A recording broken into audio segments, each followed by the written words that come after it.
बरं ऐका ना, लाडक्या बहिणींना पैसे देऊन मत विकत घेणाऱ्यांनो, सुरक्षित बहीण योजना कधी आणणार? तुमच्याही घरात आया बहिणी राहतात ना? मग अजून किती लेकींचा अंत बघणार?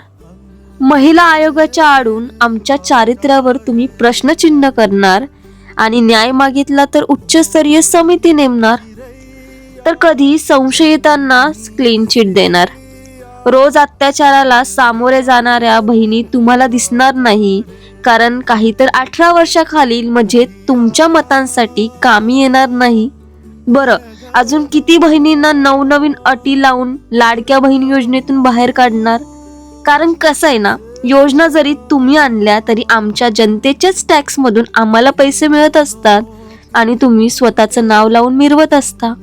आजपर्यंत कितीतरी पीडितांना अजून न्याय मिळाला नाही आणि महिलांकडून मत मागताना तुम्हाला लाज वाटत नाही?